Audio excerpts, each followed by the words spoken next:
Bonjour, je suis Nicolas et vous êtes sur une ferme dans le Gers.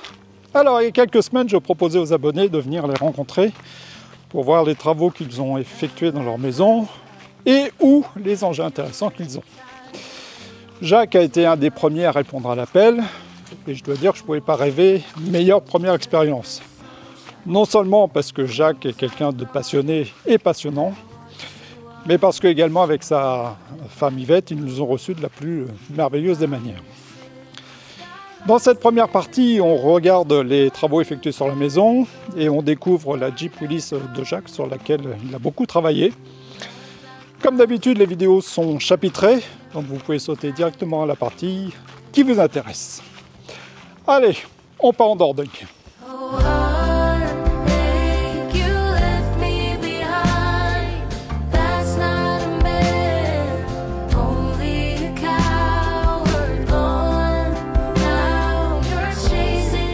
Bon alors Jacques, est-ce que tu peux nous présenter rapidement Jacques, oui, c'est qui moi. tu es, ton parcours et qu'est-ce qui t'a amené ici? C'est-à-dire, moi, j'ai été formateur en formation continue, en mécanique et en conduite de semi-remorque et poids lourd. Ouais. Et à la retraite, on venait souvent en vacances par ici, donc on s'était dit à la retraite, on va essayer de s'installer par là. D'accord. Alors au début, on cherchait une maison à retaper, on cherchait une ruine. Alors on a visité des ruines et encore des ruines et des ruines. Et puis on ne trouvait pas bien. Et alors on connaissait cette propriété-là et on passait tous les jours devant parce qu'on campait dans un camping à la ferme, pas bien loin d'ici.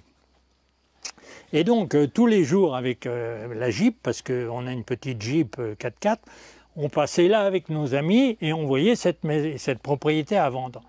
Mais alors c'était mal présenté parce que la haie à droite, c'était l'entrée. À gauche, il y avait un panneau à vendre avec une certaine agence. Et à droite du chemin, il y avait un autre panneau avec une autre agence. Donc à première vue, on se dit, il y a deux terrains. Nous, on ne veut pas un voisin à côté. Alors on en était resté là. Et alors notre ami là qui tient le camping à la ferme, là, à quelques kilomètres d'ici, nous disait « Oh, vous seriez bien là-haut, c'est bien, c'est grand et tout ». Je dis « Non, c'est pas grand, et puis c'est petit ». Alors elle disait « Non, c'est grand, c'est grand ». C'est petit, c'est petit. Bon, un matin, on s'est dit « Allez, on en sort, on va à la mairie, on va demander le cadastre ». Et donc, on est venu avec le cadastre, et on a fait le tour du terrain complet. Et là, on s'est aperçu, on s'est dit, ah mais c'est pas du tout ce qu'on croyait. Alors, du coup, voilà, on s'est mis à acheter. D'accord. Et donc, on est arrivé en Dordogne parce que moi, j'ai une Jeep, un Willys. Qu'on va voir bientôt. Oui, qu'on va voir bientôt. Et donc, grâce à cette Jeep Willys, je me suis fait des amis en Bretagne. Ils étaient de Brest. Alors que nous, je ne l'ai pas dit, on était de Caen, en Normandie. Et donc, par téléphone et tout, on est devenus copains, on s'est donné rendez-vous. Et donc, je les ai décidés en leur disant, la Dordogne, c'est sympa. Alors, ils ont dit, on va y aller. On va aller avec vous en vacances, on va voir. Et donc, ça a duré des années. On est venus avec des 4x4, chacun le sien. Donc on était 3 couples et on se baladait dans la région et c'est comme ça qu'on a découvert cette maison d'ailleurs. Non, c'est la Jeep qui t'a amené ici. C'est la Jeep, uniquement grâce à la Jeep, il faut le dire. Parce que la Jeep, on s'est baladé vraiment dans pas mal de régions et tous les ans on revenait par ici. Donc c'était fait pour nous quoi. Donc voilà, puis on a fini par acheter là. D'accord, donc là tu as quel espace là? Alors, il y a 4 hectares. 4 hectares, ok. Et je disais tout à l'heure que pour 2, ça suffit. Largement. Bon, donc ça, quand tu as acheté... Alors, quand on l'a acheté, c'était une ancienne ferme qui était quand même dans un état très, très rustique, on va dire. Donc, le gros avantage, c'est que, je disais tout à l'heure, que derrière nous, il y a un ancien hangar à tabac qui avait été retapé par les anciens propriétaires. Oui. Donc nous, ça nous a donné un avantage énorme, c'est qu'on a vécu dans cette maison qui était tout à fait confortable et nickel. Ouais. On a vécu dedans pendant 10 ans, Ouais. pendant que je refaisais les gros travaux dans cette maison-là. D'accord. Donc là, initialement, c'était un bâtiment complètement en ruine.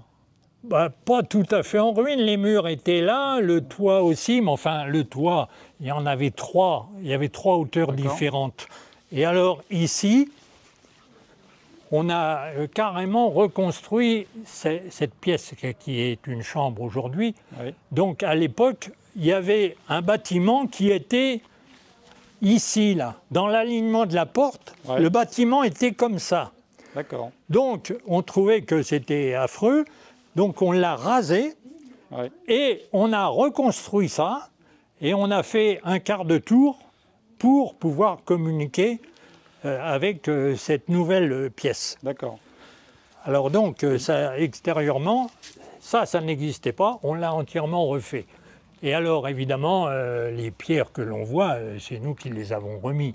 J'ai trouvé à 40 km d'ici une grange qui gênait, donc ils l'ont démonté la grange, Ouais. et ils ont vendu les pierres. D'accord. Donc comme j'ai tous mes permis, moi, poids lourd, tout ça, on m'avait prêté un 26 tonnes et j'ai fait plusieurs voyages de pierres, puisqu'il y a 40 km quand même, donc j'ai ramené 40 mètres cubes de pierres. D'accord, parce que les pierres qu'il y avait sur place, c'était pas suffisant. Oh ben non, et là 40 mètres cubes, c'est quand même important. D'accord. Donc toutes ces pierres-là, ça vient d'une grange qui était D'accord. à Ok. une certaine distance d'ici. D'accord. Et donc tu me disais, c'est toi qui as tout fait, sauf. Alors moi j'ai tout fait, c'est-à-dire la maçonnerie en parpaing, les doublages intérieurs en parpaing aussi, Ouais. le plancher, béton, la plomberie, l'électricité Ouais. et le plancher chauffant. Ok. Bon, moi je touche un peu à tout, mais sauf que je n'ai pas fait les pierres, parce que maçonner comme ça, c'est quand même un métier, et puis c'est très long en plus. Ouais. Donc c'est pas moi qui ai fait les pierres, c'est pas moi qui ai fait les toits, parce qu'à l'origine, je l'ai dit, il y avait 3 hauteurs de toit, hein. Donc il fallait refaire tout. Donc c'est pas moi qui ai fait le toit, et c'est pas moi qui ai fait les enduits. D'accord. Parce que la façade de la maison est en pierre, comme on le voit, mais à l'arrière, on n'avait pas assez de pierre, et puis ça coûte quand même très cher, donc on a fait des enduits. D'accord. Et les enduits, c'est pareil, c'est quand même physique à faire, hein. Hein, il faut faire le ciment, il faut le balancer, après il faut le talocher. Ouais. Moi, Ok. c'est pas moi qui ai fait ça. D'accord. Superbe. Et donc, tu as fait tous les carrelages. Ah oui, carrelage, c'est moi.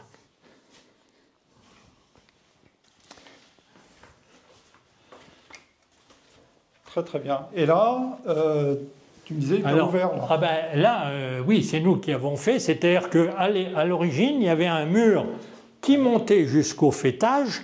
Et ici, il y avait une ouverture avec un escalier qui montait au premier. D'accord. Donc ma femme trouvait que c'était beaucoup trop étroit et que bon. Alors a fallu qu'on enlève ce pignon jusqu'au faîtage. Ah oui. Ah oui, parce que au début elle me dit tu agrandis. Mais je dis non, ah non, moi j'agrandis pas parce que le pignon jusqu'au faîtage il va me tomber dessus. Hein. Tu veux être veuve, c'est pas possible. Alors je dis non, moi je touche pas à ça. Alors elle a convaincu notre maçon qui a fait les pierres. Elle l'a convaincu de faire ce boulot. Alors il a commencé, et puis à un moment il me regarde et il dit « Ah non, je suis en train de faire une connerie là, ça va pas du tout. » Ben, je dis « C'est bien mon avis. » Alors du coup, on a monté un échafaudage jusqu'en haut, et on a commencé à enlever les pierres du haut pour arriver jusqu'en bas. D'accord. On a enlevé tout le pignon, et ça, on a reconstruit des montants pour faire un linteau, parce qu'au-dessus, il y a la chambre, hein, Ouais. et donc... Et alors, qu'est-ce que tu as là? Tu as une IPN là-dedans? non, c'est du béton. Ah, c'est du béton? C'est du béton. D'accord, on a un taux de... C'est une poutre en béton D'accord. qu'on a moulée sur place. Ok, ok, très bien. Alors ici, on voit le potager avec le niveau du terrain. Et à l'origine, ce terrain descendait comme ça pour arriver à peu près à hauteur des interrupteurs. C'était à 1,20 m là, du sol. Ouais. Donc j'ai tout décaissé, tout ce volume de terre là, je l'ai enlevé parce qu'on voulait faire le tour de la maison. D'accord. Faire le tour à pied, quoi. Et donc, cette partie-là que l'on voit, on l'a rajoutée. Okay. Parce qu'à l'origine, la maison, elle est là. D'accord. Donc, toute cette partie qui nous sert à la fois cuisine, chaufferie et bureau, ouais. c'est rajouté. D'accord. Et donc, tu as tout décaissé au tractopelle? Tout décaissé au tractopelle.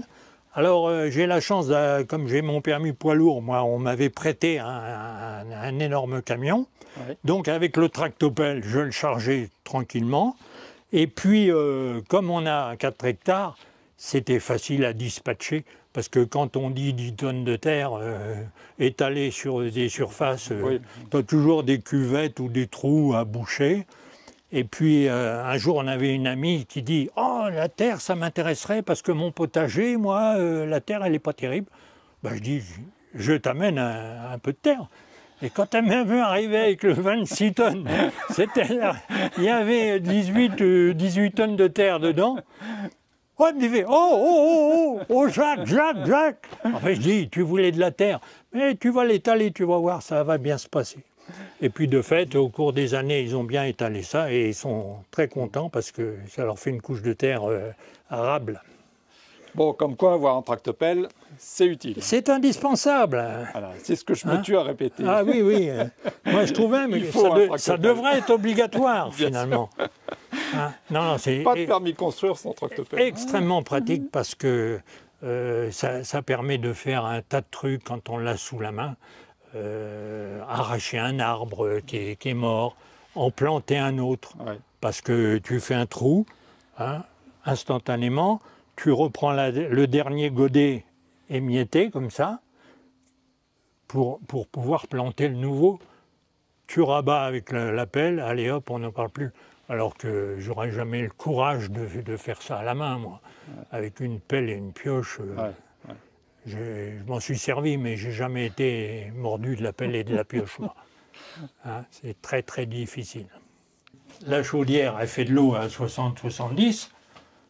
Donc, à gauche, ça part au plancher chauffant. D'accord. Hein, là, c'est les départs et là, c'est les retours.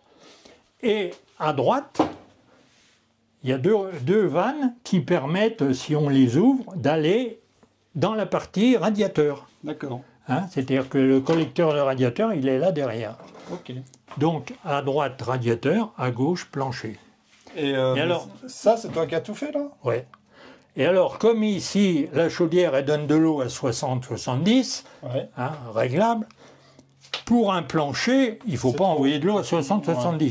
Donc voilà, on envoie l'eau chaude ici, ouais. Et grâce à un thermostat, là, ouais. Hein, et ça prend l'eau du retour, ouais. qui est 5 degrés moins chaude, et ça remet juste un petit peu d'eau chaude dedans pour faire ce que l'on veut, c'est-à-dire, on veut en général 25-28 degrés à tout casser. Hein. Donc, pour faire une sortie là, à 28 degrés, une sortie là, pardon, tu vois, ça part dans les tubes là. Ouais. Donc, l'eau chaude arrive ici et part dans les tubes. Ça part à la chambre, ça part à la salle de bain, ça part ici, etc. Donc, on prend un peu de l'eau du retour, et s'il y a besoin, on rajoute un petit peu d'eau chaude grâce à ce système-là. Et ça, c'est ta vanne mélangeuse? Non, ça c'est l'accélérateur, c'est-à-dire c'est le circulateur. Ah, c'est le circulateur. Et la vanne, elle est en dessous, alors? Le réglage se fait grâce à ça, ouais. Robinet thermostatique, et ce système-là, je ne sais pas trop ce que c'est, mais ça permet de réguler, c'est-à-dire on règle la température ici. D'accord, ok. C'est-à-dire là, théoriquement, c'est 30 degrés. D'accord. Bon. Et alors, on vérifie ici la température de départ ouais. Et la température ici de retour. D'accord. Et normalement, il y a toujours 5 degrés d'écart. Je parle en plein hiver. quand on envoie de l'eau à 26, elle revient à 21, 22. D'accord. Et ta chaudière, là, c'est une chaudière bois? C'est une chaudière fuel. Fuel, d'accord. Fuel, parce qu'à l'époque, c'était comme ça. Et puis, j'ai fait une occasion extraordinaire. C'est-à-dire que je cherchais une chaudière fuel, mais avec le système ventouse. C'est-à-dire que la ventouse, ça évite une cheminée. Ouais. Ça, le tuyau fait 1 mètre et sort dehors directement.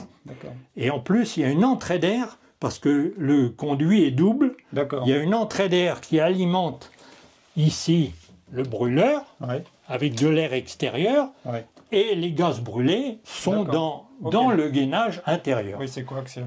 Donc ça s'appelle une ventouse. Donc je voulais une chaudière ventouse. J'en ai vu plusieurs sur le Bon Coin, et j'en trouve une à 40 km d'ici, donc intéressant pour moi. Et en plus, c'était un retraité qui venait de l'EDF. Et donc, quand il est arrivé dans la maison, la chaudière venait d'être installée parce que le propriétaire de cette maison, la chaudière était naze. Donc, l'agent d'affaires dit: écoutez, monsieur, votre chaudière, elle est foutue, c'est pas très vendeur. Donc, il dit: ok, banco, je change la chaudière. Ils achètent une chaudière franco-belge en fonte. Avec la ventouse? Avec la ventouse, exactement ce que je voulais. Et donc, ils installent la chaudière, ils vendent la maison, et ils vendent la maison à un retraité de l'EDF, qui dit: ben moi, dès le mois de mars, moi, la chaudière, elle dégage. Tout électrique. Et donc, il s'en est servi 3 mois, et il me l'a vendue. Donc, pour moi, c'était une affaire super. Hein, il m'a vendu la chaudière, il m'a donné les radiateurs avec, il m'a donné les tuyaux de cuivre, j'en avais bien trop. Enfin, voilà. Et comment tu l'as amené jusque-là, parce que ça pèse? Ah ben, moi j'ai ce qu'il faut. J'ai une remorque, j'ai une Jeep. Bon, enfin, je veux dire, dans la maison, là. Ah ben, dans la maison, sur un chariot à roulettes. D'accord. Alors ici, j'ai scellé un truc, un métal très costaud. J'ai mis le même là-bas. Ah oui. Hein? Ce plancher, il est entièrement démontable. C'est-à-dire que entre ces deux traverses métalliques, j'avais un IPN avec un chariot à roulettes. Et donc, la chaudière que j'ai amenée ici sur un chariot roulant, eh bien, je l'ai attrapée en faisant un cadre en dessous, je l'ai levée au palan et je l'ai emmenée là. Impeccable. Donc, cette chaudière, je l'ai mise en place tout seul. Parce que ça pèse 250 kilos, je ne sais pas. Et donc, même si j'avais eu 5 ou 6 copains qui viennent m'aider, on n'aurait jamais pu la rentrer là-dedans. Puis c'est exigu en plus. Hein? Ben, c'est exigu, oui, j'ai fait un peu étroit. Hein. En plus, j'ai encastré le four, là, donc ça prend de la place. Si c'était à refaire, je ferais 30 cm plus large. Mais bon, n'en parlons plus. Hein? C'est fait. Mais donc... avec des combines comme ça, j'ai installé la chaudière tout seul. Eh ben, impeccable. Tout seul.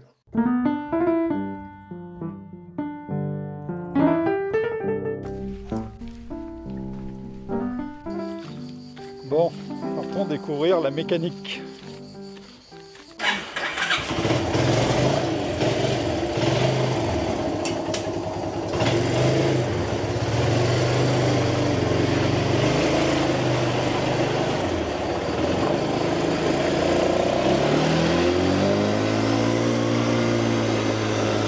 Pendant que Jacques part chercher les clés sur une machine qui éveille mon intérêt, on y reviendra, je jette un œil sur sa collection de jouets, notamment la magnifique Jeep Willys.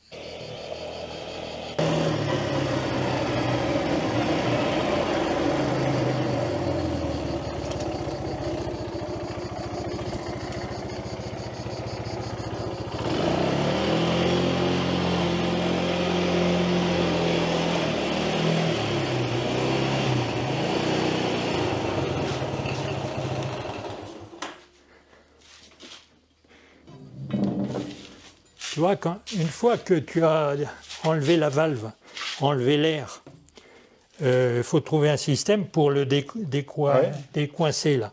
Alors moi je prends les les vérins du tractopelle arrière. D'accord. C'est la béquille arrière. Ouais, le stabilisateur, ouais. Oui, je le pose là, et Ouais. pouf. Bon. D'accord. Et puis après, tu prends cet outil-là, Ouais. tu prends le pneu dedans, et tu tires en tournant, Ok. et il sort. Il sort D'accord. tout seul. Ok. Alors ça, c'est l'outil pour sortir le pneu de la jante. Ouais. Et puis alors, quand on veut le remettre, j'ai fait un truc avec des roulements à billes. Hein. Ouais. Quand on veut le remettre, c'est le contraire, c'est-à-dire qu'on vient dans la jante, ça vient rouler dessus, et le pneu, il re-rentre. Impeccable. Toujours avec la longueur du levier, en tournant comme ça. D'accord. Alors là, l'astuce, c'est que je prends ma tondeuse, j'ai soudé un anneau devant, Ouais. et je la stationne ici, D'accord. et je lève l'avant, mais alors comme ça, hein, à 60 degrés. Hein. Donc ça me permet de nettoyer le carter ou de bricoler. Et alors, j'ai fait un système, là, il y a le fil d'alimentation, mais la double poulie, là, elle est avec un tendeur qui fait 6 mètres. Le tendeur, il va jusqu'au fond, là-bas. Ce qui permet d'avoir la souplesse. La souplesse, le fil, il suit. Ah ouais. Le fil, il suit. Et quand on remet en place, le fil reprend sa place. Génial. Super. Et il est toujours branché.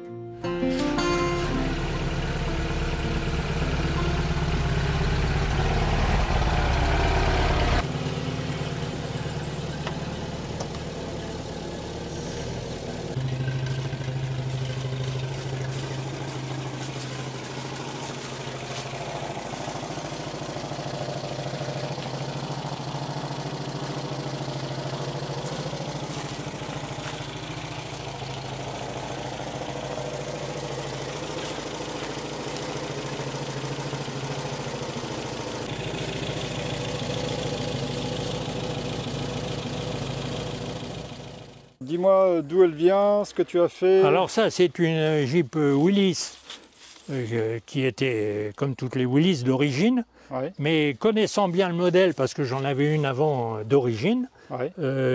j'avais trouvé qu'il y avait quand même pas mal de défauts, parce que à l'époque, on faisait quand même les vacances avec, et on faisait 2-3 000 km des fois. Ah oui, quand même.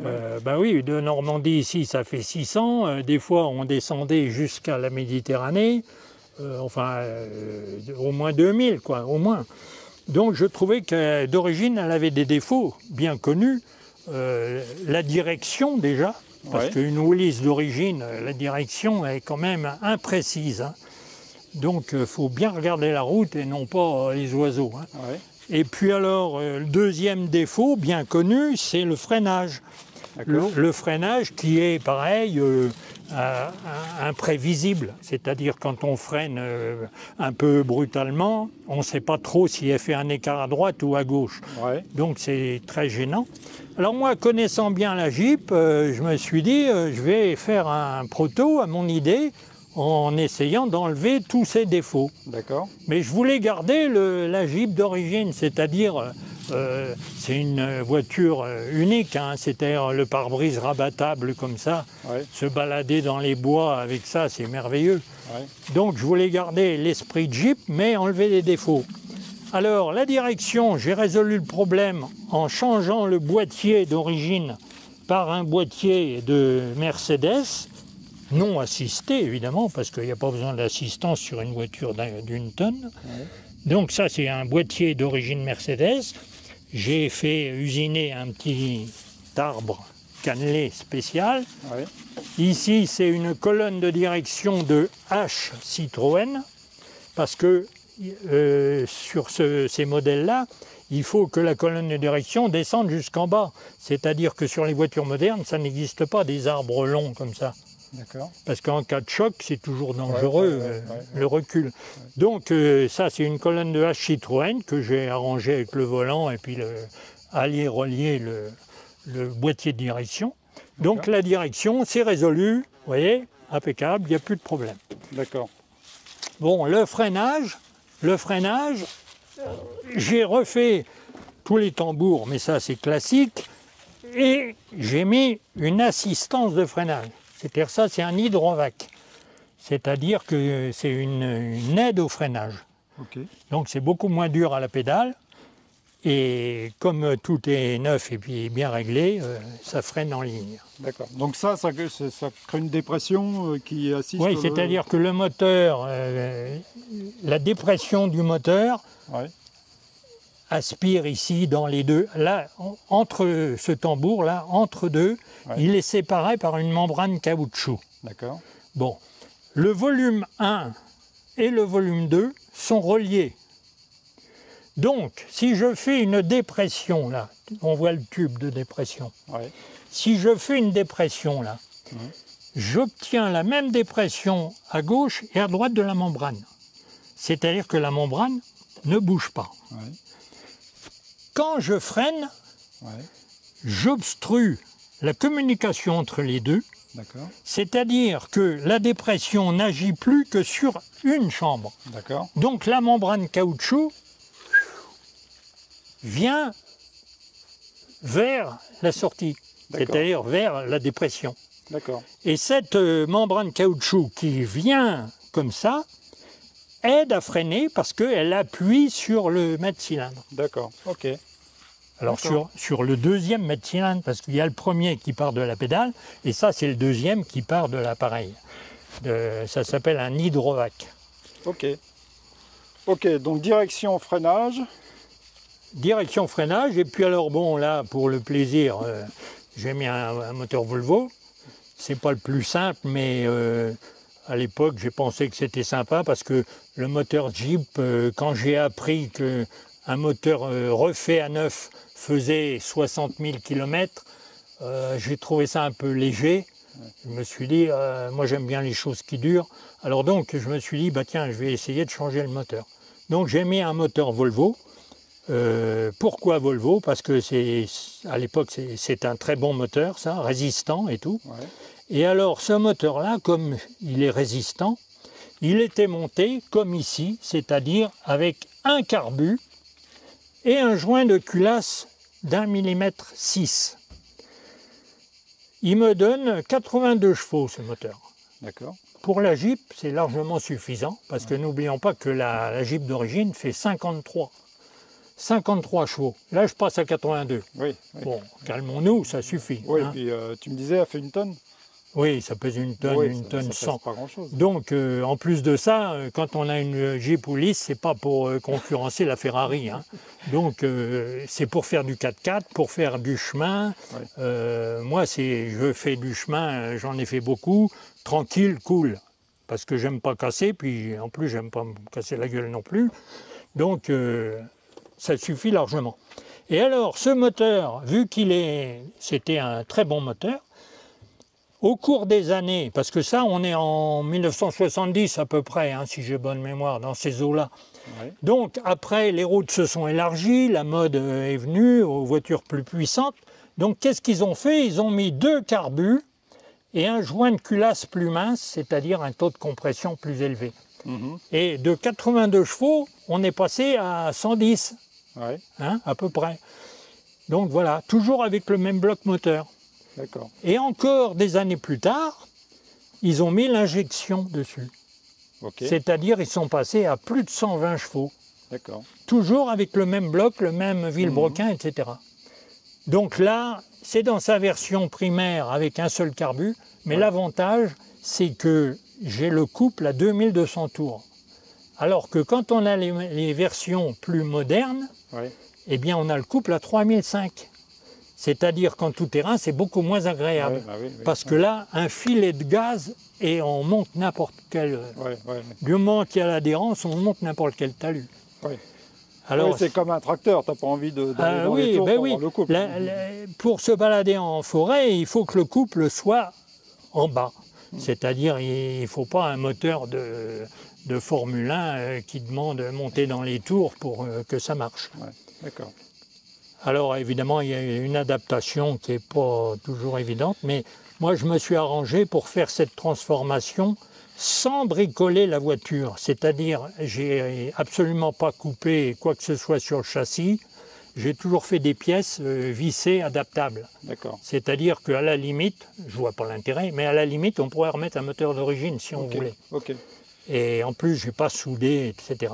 D'accord.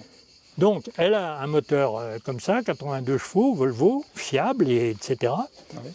Et à l'arrière, comme je passais 82 chevaux au lieu de 53, le pont d'origine d'une Willys est réputé comme étant fragile. C'est-à-dire, si on est un peu brutal ou un peu massacreur, on va tordre, voire casser les armes de roue avec une Jeep d'origine. Ouais. Donc, moi qui passe de 53 à 82 chevaux, je me suis dit, le pont, ça ne va pas. Ouais. Il faut le changer. Donc, j'ai pris un pont des modèles qui avaient 10 ou 15 ans de moins. C'est-à-dire, elle s'appelle, cette Jeep-là, qui avait ces ponts-là, elle s'appelle la M38. Ouais. C'est un modèle plus élaboré. Ils se sont aperçus que le pont Willys était fragile. Ouais. Donc, 15 ans après, la Jeep qu'ils ont fabriquée, ils avaient changé le pont, ils avaient mis quelque chose de costaud. D'accord, mais alors c'est des Jeeps d'après-guerre. Ah oui, oui. Ouais, la M38, elle est d'après-guerre. D'accord. Alors, elle est d'une certaine guerre, je ne sais plus laquelle, parce qu'il y avait le Vietnam, il y avait... Ouais. Hein, mais c'était plus la guerre en Europe. Hein. Ouais. Non.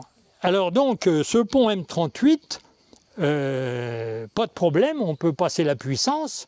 Le problème, c'est qu'il n'a pas le même nombre de dents que le pont d'origine Willys. D'accord. Donc, il a fallu que je mette un différentiel M38 à l'avant aussi, Ok. pour avoir la même rotation roue arrière et roue avant. Parce que si vous avez les roues arrière qui vont plus vite que les roues avant, c'est plus un 4x4, ça donne rien, quoi. Donc, j'ai changé le différentiel à l'avant, j'ai mis un différentiel M38, mais j'avais un doute parce qu'on me dit ça ne va pas rentrer, il ne va pas y aller, il faudrait que tu mettes un pont M38. Alors j'ai dit je vais quand même essayer. Et du coup il est rentré dedans. Donc je me retrouve avec un pont de Willys à l'avant, mais avec le différentiel M38 et le même nombre de dents à l'avant qu'à l'arrière. D'accord, ok. Bon, on sent quand même le passé mécanique, quoi. T'es pas un novice, quoi. Ah bon? Bah, c'est pas n'importe qui va se lancer là-dedans, quand même. Oui, c'est du boulot, oui. Ouais, Non, puis alors aujourd'hui, il y aura un gros problème, c'est que pour passer aux mines, je ne sais même pas si c'est possible. Hein. Ah oui. Parce que quand tu vas faire un proto comme ça, Ouais. si on te demande le crash test, c'est-à-dire de te balancer contre un mur à 100 à l'heure, tu vas pas être d'accord. Ouais. Mais ça veut dire que tu peux pas la conduire sur la route. Ah ben celle-là, si, elle est homologuée. Hein. D'accord. Elle a passé le contrôle technique, elle a passé les mines, c'est-à-dire sur ma carte grise, elle est marquée transformée.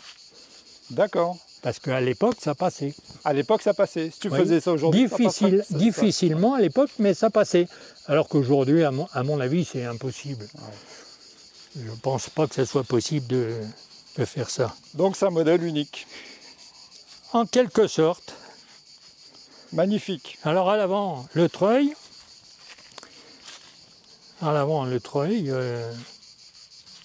Très pratique et très puissant, donc pas de problème. Tu me fais faire un petit tour que je me rende compte de ce que ça volontiers, oui. Sans pare-brise. Ah bah oui, pour avoir les sensations. On est des vrais, hein. Des puristes. Tu roules pas à 60 à l'heure non plus, hein. Ah. Ah ben sur route, elle tient 80-90, hein. Ah oui? Ah oui, bah oui, parce que j'ai calculé les rapports de boîte, etc. et de pont, parce que comme je changeais et la boîte et les ponts, Ouais. évidemment, il faut calculer où c'est qu'on va atterrir en vitesse, quoi. Ouais. Donc, j'ai réussi à faire des vitesses plus courtes et plus longues. Alors, les vitesses plus courtes, c'est quand même très intéressant parce que quand on est en vitesse courte, eh bien, on peut vraiment tout tiens, regarde, là, je n'accélère pas. Ouais. Hein, D'accord.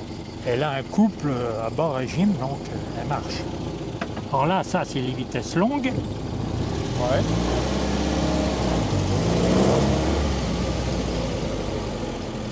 Voilà.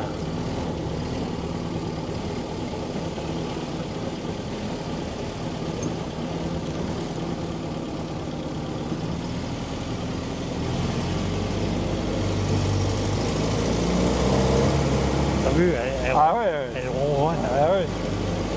Ah génial. Elle ronronne de plaisir, comme son maître.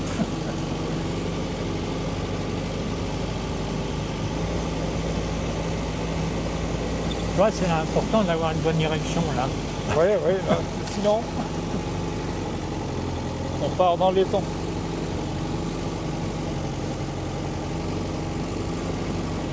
Donc là, tu me disais, on peut enclencher le pont avant selon, enfin, comme on veut, quoi. Ah bah oui, alors tu vois, là je suis en normal, hein, Ouais. on va dire comme une voiture particulière.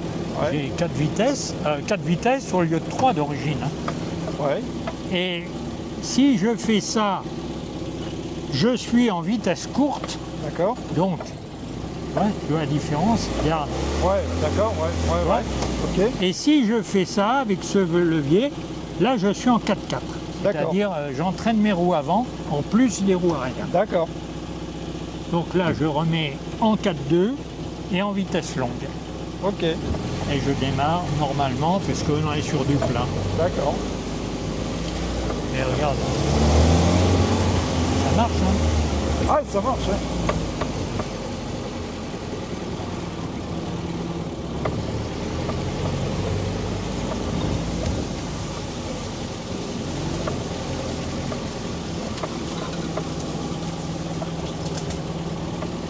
Alors moi, ma première Jeep, j'ai dû l'avoir dans les années 80, 82 ou 84. Donc ça fait quand même un bail que j'ai une Jeep. Hein. Ouais. Attention, ça va? Ça va.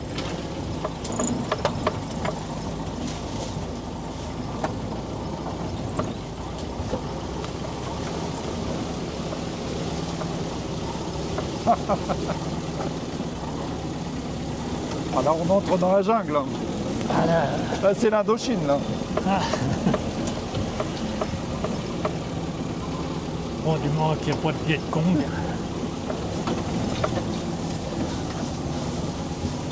Ah oui, ça tient bien, quoi. Hop, hop, hop. Ça, c'est des ronces, il faut faire gaffe. Attention.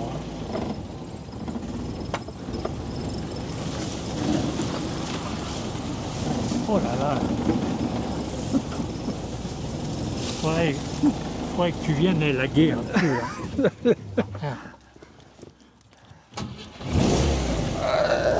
Voilà, là, ça c'est mauvais ça. Attends! Ah, saleté! Oh la vache! Saleté! Ça va, tu? Ah ouais, ça Ah, va. ben je vais. Ah, c'est pas la voiture qui peine, c'est nous. Ouais. Oh là là, On va pas trop vite, j'en prends pas la tête.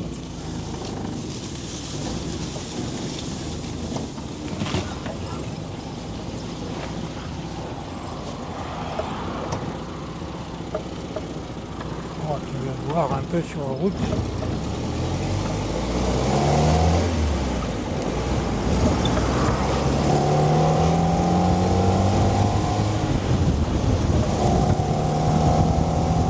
Eh, Ah, la pêche, ouais. ça tourne, hein? Ouais, ça tourne.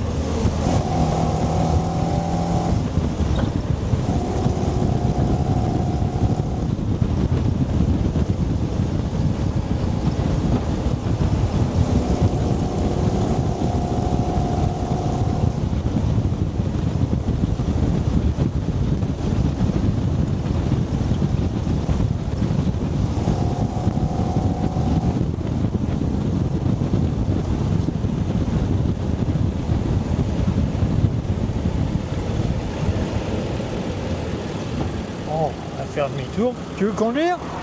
Ouais, je veux bien essayer. Ouais. Bon, alors maintenant, nous allons assister. Première. Non, pas trop à gauche parce que ça marche arrière. Hein. Ah ouais, d'accord. Toc. Ouais. Ok.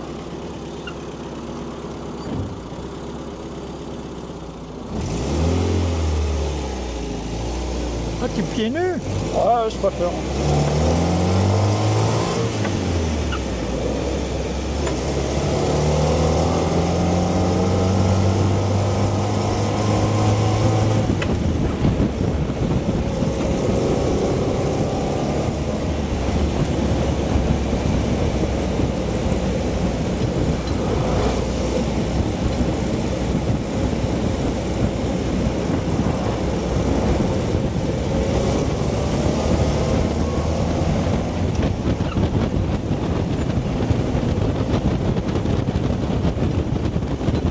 Tu peux filmer là par là?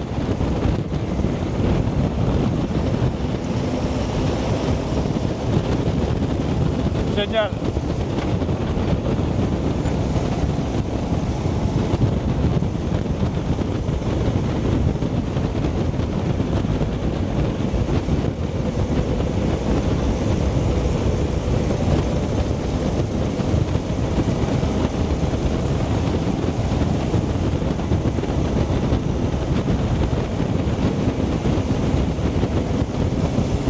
Bon, tu fais demi-tour ou...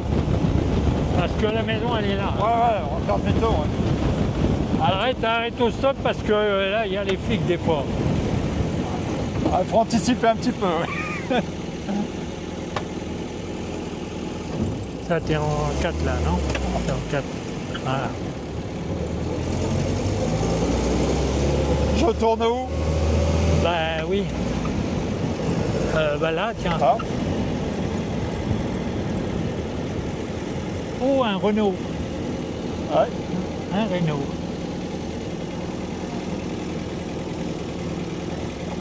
Ah, je suis tenté, moi, d'un petit tracteur, mais je dis, t'es plus de ton âge, j'ai déjà trop de boulot. Mais ça me plairait d'en retaper un. Un petit massé? Oui, c'est bien coté le massé. Ouais, ouais. C'est coté d'ailleurs, c'est Ah pour, oui, oui, c'est pour ça que commence à prendre la valeur. c'est Ouais. plus cher. Ouais. Non, point mort, Ouais. léger à gauche, vas-y, hop, voilà.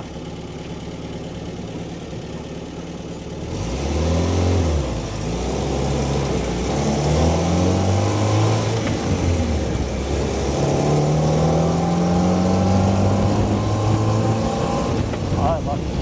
Et il y aura un stop.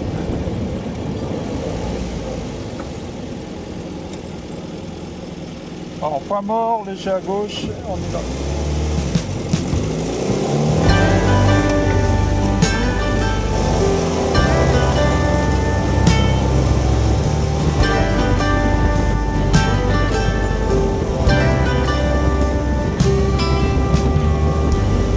Colors of white and gray. Alors qu'est-ce que t'en penses? C'est super. Behind an Marche bien, hein? Ah ouais, ça donne envie d'en avoir une. Là. Enfin, tu l'as always tell what bien amélioré, donc Oui, oui. pas sûr qu'on puisse trouver ça. Quoi. Now it ain't the same. But always said with us forever. Tu vois, c'est plus imposant que ce que je pensais. But you never Je voyais ça comme une petite voiture, mais c'est quand même, Bah, c'est pas gros, mais ça a quand même un gabarit. thundered stars. c'est pas très long, hein? Oui, et l'avantage, c'est quand même un cabriolet intégral, 4 places. Ouais. Bon, pas pour traverser la France, hein, mais enfin, t'as 4 places quand même, tu peux emmener faire quelques courses au village. Hein. Et tu vois, je me demandais comment tu avais fait 2000 ou 3000 km avec ça. Mais, Ah bah avec celle-là, sans problème. Bon, avec l'autre, c'était déjà plus fatigant. Hein. ouais, ça va bien. Hein. Ah ouais, ouais.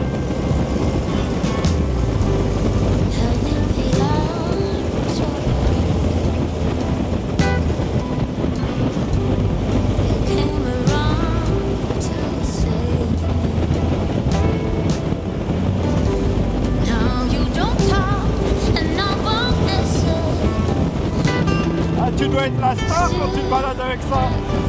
Ah, Oh, le voilà. Voilà la banane. We said that that's forever. Et quand tu vas aller au village, tout le monde dit ah ça y est c'est Jacques qui sort. Alors c'est à droite, hein, la maison.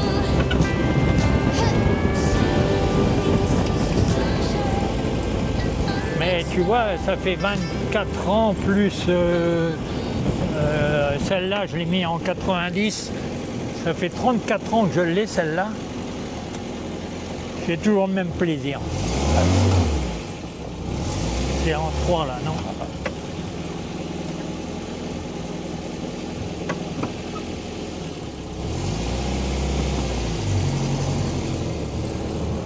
Mais tu essayes les courtes? Ouais. Voilà, on embraye doucement parce que les courtes c'est brutal. Tiens, passe à droite là. Ouais. Je suis en 1 là. Non, tu es au point mort. Ouais. Bon, c'est pas grave, hein, tu peux taper dedans. Tu vois, tu passes entre les deux là. Ok. Pas ça? Entre les deux là. Ouais, ouais. Ouais, à la Ouais. deuxième là, à gauche. Vas-y. Oh, tu vas pas le faire. Ça va être bon là.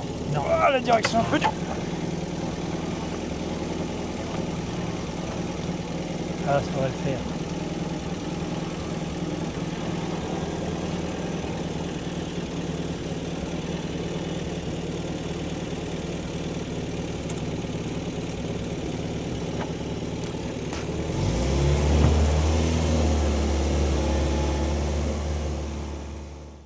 Eh ben, merci pour le petit tour bien sympathique, Jacques.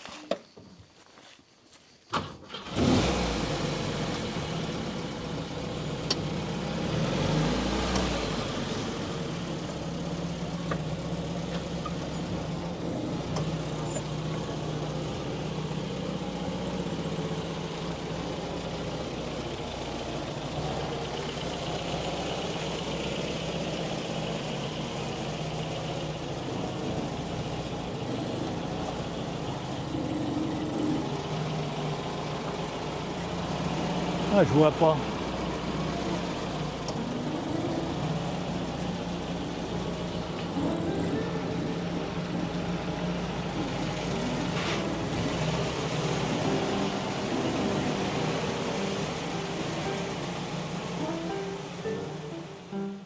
Et bien voici pour cette première partie. Alors j'ai dit première partie parce qu'il y a encore des choses très intéressantes à venir.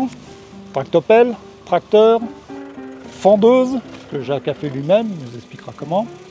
Et une petite machine qui me tente bien. Allez, on se retrouve comme d'habitude mercredi prochain pour la suite de l'aventure. De quoi, je l'espère, prolonger un petit peu les vacances dans ce joli coin de Dordogne. Allez, ciao!